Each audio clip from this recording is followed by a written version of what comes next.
Okay, so I'm going to make this video about the freedom movement, those who say they're awake, who give themselves titles, freedom warrior, etc., etc. With this video, because it's very popular in the freedom movement, as you obviously once you see it, and if you have, most people wear a Braveheart. Once you hear it, you can see why, what it arouses inside you, etc. And then we're going to move on to the actual reality of life as it is, and how different the two really are, and why we're stuck in this cycle of suffering that we're stuck in. This is not going to be an easy pill to swallow for the majority of the people who actually believe themselves to be truthers and freedom warriors and free thinkers, critical thinkers, all those different labels and titles people love to attach themselves. If you're one of those, this probably is not going to be something you're going to enjoy watching. However, if you're at the place where you actually care enough to want to look at the really painful things that you still attach to because you want to improve and grow and expand and actually be a contributor to your own freedom, then there's probably some merit in this for you. Anyway, let's play the video, and we'll have a bit of a, I guess I'll do a bit of wrap up at the end, and then I'll start moving into the actual reality of the situation. Sons of Scotland, I am William Wallace. William Wallace is 7 feet tall. Yes, I've heard. Kills men by the hundred. And if he were here, he'd consume the English with fireballs from his eyes and bolts of lightning from his arse. I am William Wallace. And I see a whole army of my countrymen here in defiance of tyranny. You've come to fight as free men. And free men you are. What will you do with that freedom? Will you fight? Fight against that? No! We will run! And we will live. Aye. Fight and you may die. Run and you'll live. At least a while. And dying in your beds many years from now, would you be willing to trade all the days from this day to that for one chance, just one chance, to come back here and tell our enemies that they may take our lives, but they'll never take our freedom?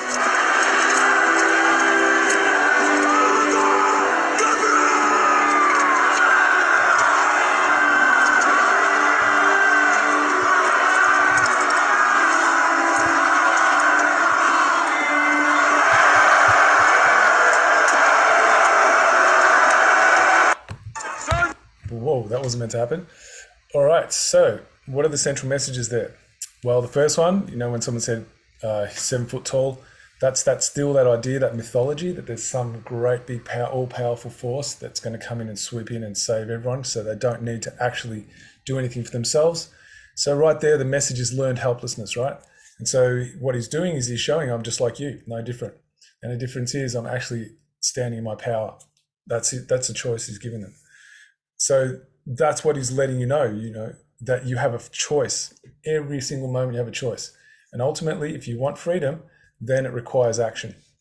And if your action is to bow, then you've given your free will choice to slavery. That's pretty much what he said, because you'll be lying in your bed one day regretting it for the rest of your life. And that goes back to that song, Midnight Oil's sung it. Everyone knows that one. To live on your feet or to die on your knees, right? That's the choice you have. And also is letting you know of the consequence of that choice, right? And so this is why it's so arousing, right? Because you're a spectator though. There's a difference, right? When you're watching this, you're a spectator. It's not you actually needing to put your life on the line. Totally different experience when it is, right? So it's really easy to watch this and get aroused and go, yeah, that's me. But then when it's time to live it and you're getting, pummeled, that's when it's different, right? So this movie is about who has the quality of that character to really stand in freedom and choose for truth, choose for that which you are inherently meant to be, even if it means you're going to pay a price for it. That's what the central message is here. So now I'm just going to bring up a meme that I really like that pretty much describes that.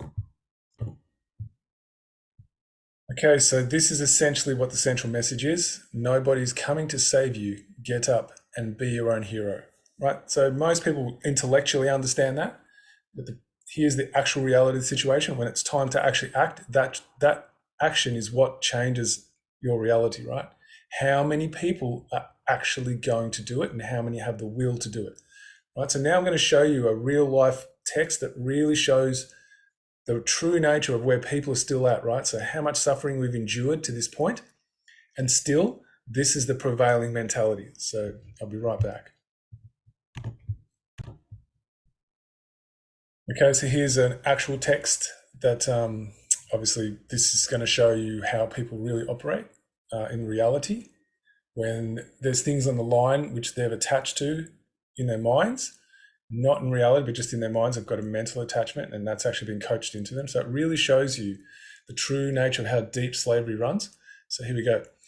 Hey, with the letters to council, mayor, CEO, etc., the majority of the members at such and such and such and such are hesitant to put their personal details on the letters, right? So these are the very same people who watch Braveheart, and they'll be ignited with their spirits and yeah, I'm fighting for freedom. And they're the same people who will say things like our Anzacs, what they sacrificed, etc., right? Lost their lives, the ultimate sacrifice. Yet have a look at this. Hesitant to even put their name down. Right there. Now there is fear 101, guys. Why would you be scared to put your name down on a letter that actually, and I'll show it to you in a second, that actually outlines the true nature of what a system of service and of the role of a public servant is? Why would you be afraid to let your public servants know with your own name? Like that's the sheer nature of the fear here. Therefore, would the following options be recognized? Now here, that question alone, right, is who's to know what will and what won't. You don't know what someone else who's not you is going to be able to recognize or not. And so would that be something that you'd be limiting yourself? Well, if they don't recognize it, is it worth it? As opposed to, I'm going to stand in my power and just do what to me my gut needs to do, to stand in my truth. So it doesn't matter if someone else doesn't recognize it. It's, am I taking an action that stands in alignment with my life values? Essentially, that's what the choice is. Whether someone else understands it or not is irrelevant. It's that you are taking the action regardless of the outcome. You are doing something that stands in alignment with that which matters to you, right? So you're defending it. So one, a particular group with individual signatures underneath, right? So would that be recognized if the actual group sends it as one group and then they just put the individual signatures under it? The second option is that particular group with no signatures, right? So it's all about being safety, the safety of the herd. This is what this is being asked here, right? This is the terror that the majority of the people who know what's happening, right? They're fully aware of all the wicked stuff. And instead of, standing up as an individual, and taking their own sovereign action, they want to hide in the collective, right, where it's safe. And what's different about that than the very same people that they would, attack, this so-called freedom movement people would attack all the people that got jabbed. They're doing exactly the same thing. There's no difference. They're hiding in a smaller herd, though. That's the only difference. But they're still hiding in the herd, not standing up as an individual, who's sovereign in their own right. Right. So where's your freedom if you don't stand up as an individual that's sovereign in your own right? If you're going to hide in a collective, that's not your freedom. That's you being a slave, hiding amongst other slaves, hoping that you don't get picked off, by the predator. Both options would have as name, address, etc., the group, whatever the name is, and to that particular city council and the email cheers, right?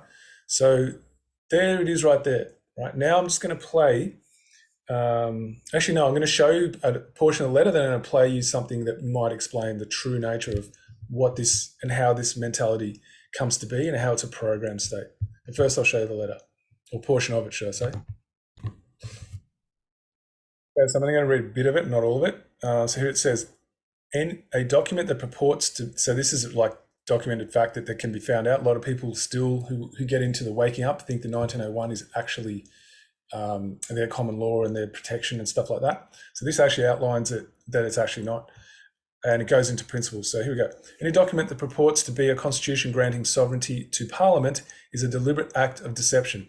aimed at undermining the inherent ability of people to govern themselves. So we all say that we're self-governing, right? No one knows us better than us. Well, how do you do that if you're going to have your representatives actually dictate to you through using legislation, right? And then using that to create what they call a constitution. One way to identify such deception is by examining who holds the power to administer punishment. In the case of the 1901 Commonwealth of Australia Constitution, a parliament granted itself the authority to establish and govern the judiciary while enjoying parliamentary immunity from private prosecution. Very few people understand that. That's a very critical thing. That's like, I can do what I like and I'm above being punished for it. That's what actually that constitution says. Any attempt to construct, and when I say I can do what I like, I'm meaning parliament, so any member of parliament. Any attempt to construct an argument that seeks to justify the usurpation of the people's inherent right to self-governance as a legitimate system of service, remember, it's not dictation, it's not dictatorship, it's not despotism, but service, constitutes an admission of complicity and guilt rather than a statement of fact. Would you not agree? So these are the things that you would be sending to these so-called public servants.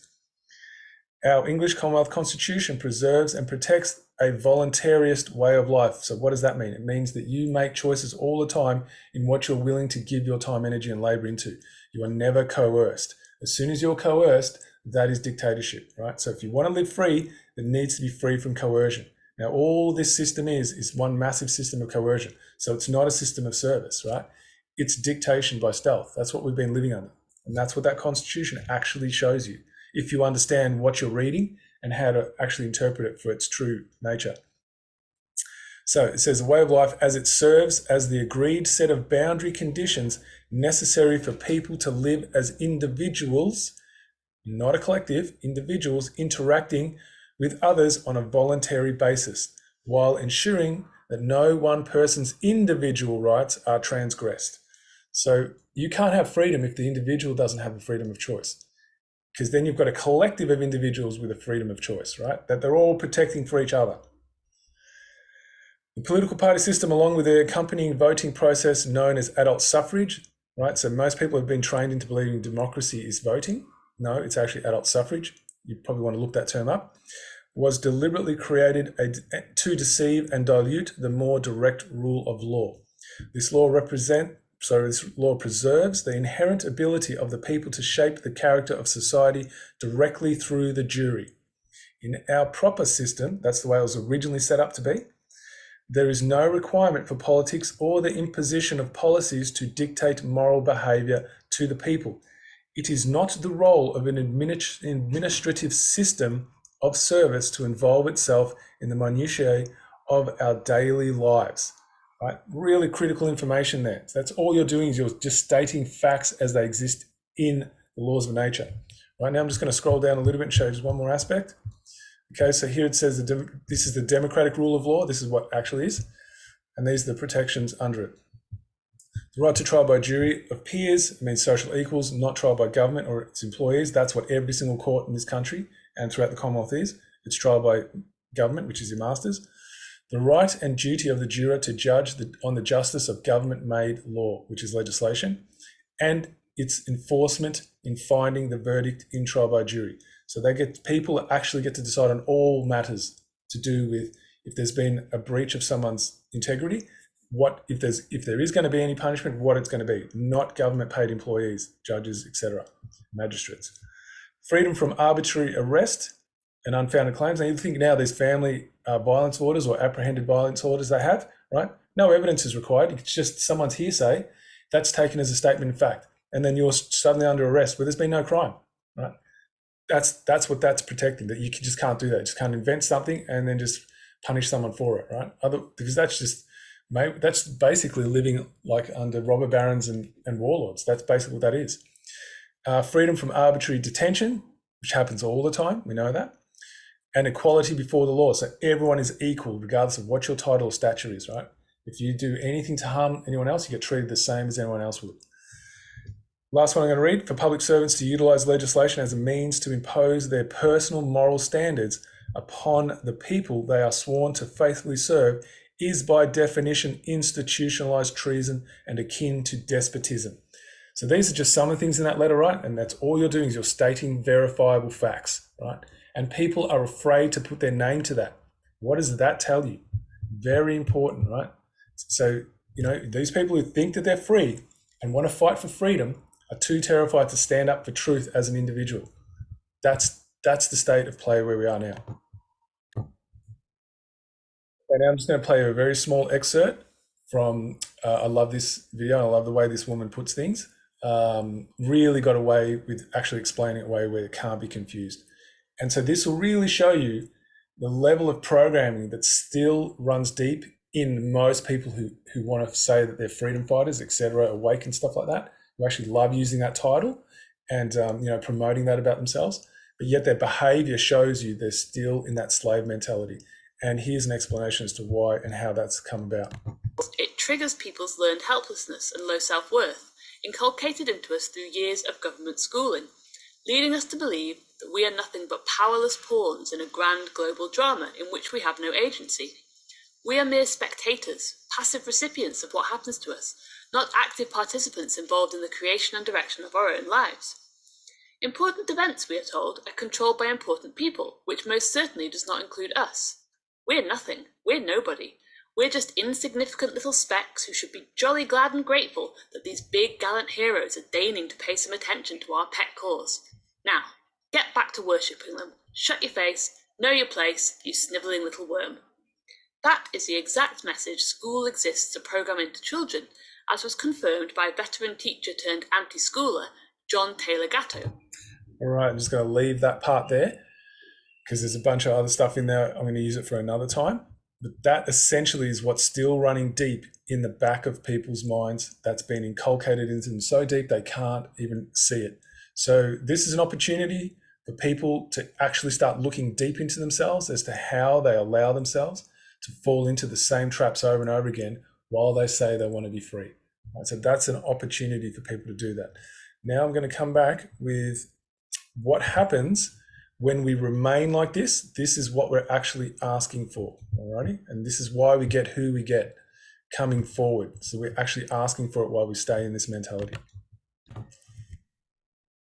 So the rise of personalities like this and why you're going to keep getting this kind of stuff happening over and over again is until people actually understand that there is no savior coming to save them, that it's all dependent on them as an individual, because if they didn't have a moral compass, right, the reason why you have a moral compass is so you can use it and stand in defense of it. Otherwise, you'd never get one. If you deny using it, if you step over using it and stuff like that, this is what you're going to get for eternity. It's really that simple. You can deny it and defy it all you like because it's more comfortable to believe in these sort of things. Absolutely. But what's really ever going to change? You're going to be those people, like in that Braveheart part, that want to run, right? And you want someone else to come and save you. You want that 7-foot hero to come and save you. And here it is. Here's it in real time, right? This is what you get. So, yeah, look, this was done back in 2020 and never really surfaced, guys, all right? And I'll sort of get the real story on that and relay it to you. But this was done by a guy up in Queensland. We're not going to put out who it was or anything. But, yeah, it was done for the bows. So let's sit back and have a look at this, guys. And, yeah, it was quite good. It's only just surfaced not long ago.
Well, is that really rising to the challenge? Or is that you going, whoa, someone who's willing to die for me? Yeah, that's what I want. I want my champion. I want my champion going in the ring and fighting for me. So I don't have to lift a finger, but I can live vicariously through them. That's you being sovereign. That's what's being pushed here, right? So while you stay cowering in your boots, this is what's going to keep coming up. It's not these people that are at issue, because they're just filling a void, guys. There's particular kind of people that can see, oh, look, there's an opportunity here for me to actually rule these people, because they don't rule themselves. That's what you're actually inviting. If you don't rule yourself, someone is going to do that. And so this is what's coming, right? So I'm going to show you a text of what actual stuff happens while you keep cowering your boots, right? This is what you're actually inviting, guys. I'll be right back. This is what you're going to get, guys. More rulers, right? You're inviting more people to rule you. Have a listen. I just heard this. On June the 1st, 2023, Ricardo Bossi was sworn in as Commander-in-Chief for Australia. How about that? Just like that. Someone else decides for you who your commander is. And it's not just any, it's your Commander-in-Chief. What does that really mean? It means your ironclad ruler. How good is that? It just happened. Australia was incorporated into the USA as the 51st state, and Caroline Kennedy, current USA ambassador, was sworn in as the equivalent to the Governor General as US representative. Here, you can watch that on BitChute. Now, who's actually seen that in actual reality? Has anyone seen that actually play out? I haven't. Now, anyone's been paying attention to this guy? He's made so many promises about things that are going to happen, about the Tallahassee National Guard, and these words are the trigger go words. And, you better get your food ready, and, all the other stuff, right? And how much of it has actually happened, guys? And then he even had the hubris to go and try and, inculcate people to come and, move into that criminal system of being a senator, right? And that was an absolute disaster. And he comes out saying, oh, we got him, it's all a trap. What's changed, guys? Where's the real change in reality?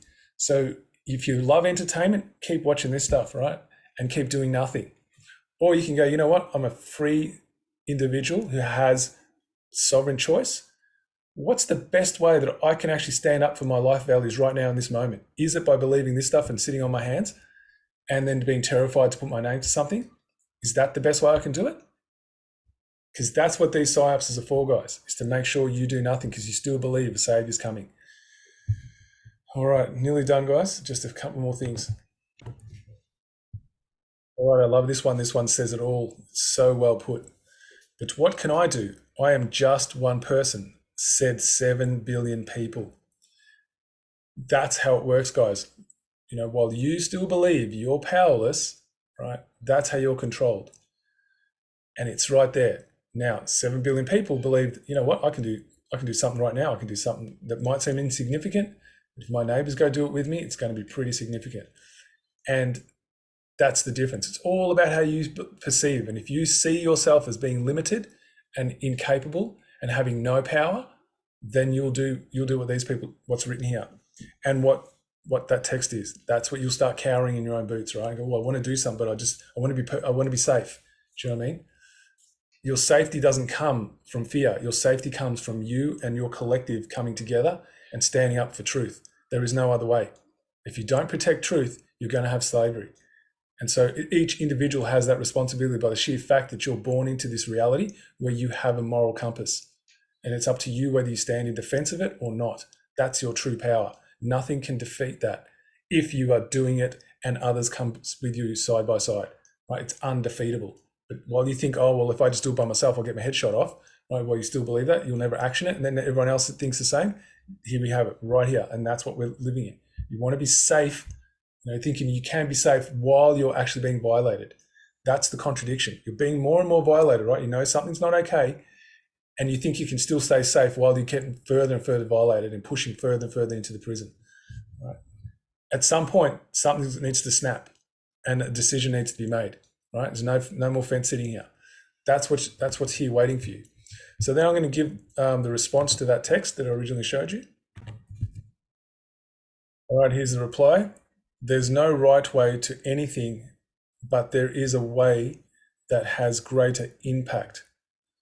Right? So there's no right or wrong way. There's only a choice you make, and then you test and measure. It's up to each member to decide whether they want their efforts to be ignored or have impact. If the intention is to go to bat for individual rights, then a group of individuals making their solitary voice heard is in alignment with defending individual rights. Right? So what action supports, the intention? That's what that's saying. If the intention is to go into bat for collectivism, where there are no individual rights, but privileges granted, that should say by masters, then the best strategy for that is to send one letter with a bunch of signatures on it, which is the same as a petition. And petitions are begging masters for privileges. And then let's finish it off. So essentially it comes down to, does each individual possess the courage to defend that which is precious and sacred and not up for negotiation? Now that's what that whole Braveheart video was about. Or would they rather remain in the safety of the herd and remain being treated as such? So just as hopefully that gives a bit more clarity to the decision-making process and responsibly forward a decision. So ultimately, you have a choice, but the choice you make at the same time, you need to be willing to accept the responsibility for the consequences of that choice. And very few people have that courage to own up to that. That's what that's essentially saying. So I just want to finish on hopefully one more thing and then we're done. So this is from Larkin Rose. This explains, here it says the whole problem and solution in 2 minutes, right? This is it in a nutshell. Very much backs up what was in that letter. If you remember what was in that letter, don't go back, watch it, and then come forward and watch this, and you'll see the two things are in alignment. Hey, this is Larkin Rose, and somebody recently asked me if there's anywhere they can go for a brief, concise synopsis of my main point of what I talk about, or the main point of my book, The Most Dangerous Superstition. And I couldn't think of a place, so this is it. Here is the main problem with the world and the solution in 2 minutes. You're gonna have to listen fast. Ready, go. Most conflict, violence, and injustice is the result not of individual malice, but of people imagining an obligation to obey a perceived authority, usually government. In their daily lives, most people accept the non-aggression principle. It's not okay to rob or attack other people. But they've been taught that government has an exemption from that rule, and that legalized theft and thuggery, taxation, and law enforcement are moral, legitimate, and necessary for society. Here are 3 independent proofs that the concept of government is not just susceptible to corruption and abuse, but is by its very nature self-contradictory and insane. Number 1, there's no document or procedure whereby any person or group of people can delegate to another a right which the first person or group didn't have to begin with. Ergo, Congress cannot have acquired and does not have the right to do anything that you don't have the right to do yourself. 2, you can't have a moral obligation to do what you think is wrong. Whenever there's a conflict between what authority commands and your own conscience, you have the right to disobey. But if that's true, then the one giving orders isn't authority, since authority means the one with the right to rule you and the one you must obey. 3, no document or ritual can alter morality and make an evil act good. Either man-made law matches objective morality, in which case the law is redundant and irrelevant, or it conflicts with objective morality, in which case it is illegitimate and should be disobeyed. Either way, legislation never creates any obligation to obey, and therefore has no authority. Once all of this is widely understood, that's the end of most of the theft, thuggery, oppression, and war in the world, which happens now as a result of the belief in government, meaning a rightful ruling class. If evil were committed only by genuinely nasty people, instead of being condoned and committed by almost everyone, all those who imagine that legalizing evil makes it good and imagine that agents of authority have rights the rest of us don't, the world would be a far more peaceful and just place. There you have it, guys. It was said very fast, so I highly recommend you go back, slow it down, listen to it over and over again. It's basically nailed it. And the reason why I do what I do is because there actually is an agreement that binds people who are supposedly meant to be in a system or an organization that supports the people's living. That's not government, but we've been told it's government because government means control. We, the people, are the government. That's the part that people need to understand. And there is one agreement, only one, that actually has that outlined, right? That decentralizes power, that actually agrees that people are their own authority. Right? In order for there to be any kind of system in place that supports the people's living, which is what most people have come to believe is government, but it's not. It's just a system of service. That's why they're called public servants. Right? If that's something you really care about and you want to defend, there is a way that can be proven that it exists, and you can actually start actioning it, right? So that letter I showed you earlier, that actually has information about that in there, right? And now I'm going to show you where you can find that, plus a bunch of other information if you're on Facebook, alrighty? So just hang on, guys. The group is called MC 1215 Knowledge Center. MC stands for Magna Carta, right? A lot of people rubbish it because they don't understand it. It essentially is an agreement that's still in perpetuity to this day. It's still sealed. It hasn't been unsealed, which outlines the actual original setup of an organization that is there to support the people's living. That's all the monarchy ever was. It's a limited monarchy.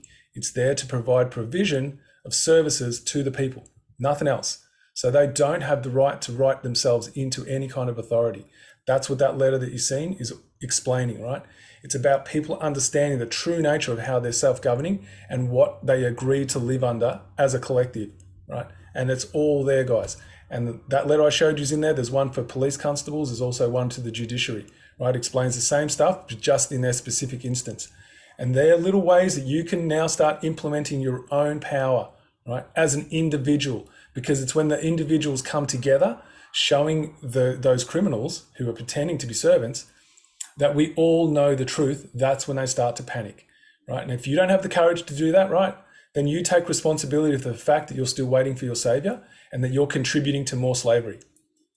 Don't try and hide it behind all these terms that you're a freedom fighter, that you're like awake. You have all these different versions of what you actually are, because anyone who seeks to define themselves is not free, because we are unlimited. Anything that's unlimited cannot be defined. That's the first trick that most fall for when they start thinking they're awake. So that's about as much as I wanted to say. I've got one more to finish on as to what and how these totalitarian systems come up, because you're seeing what this Bosi guy's doing. He's going to be just another dictator like everyone else, right? Because you want it. You're saying it with your inaction. So there's one more thing I want to show you that actually outlines this perfectly. Now everyone, has a complaint about citizen, what it means. I know all this stuff, guys. You don't need to come giving me messages about what citizen means. I get it all, right? I know it means slave, but you know what? It's actually true, because if you think about it, until you stand in your own power, you are a citizen. You're one of the herd. You're one of the collective.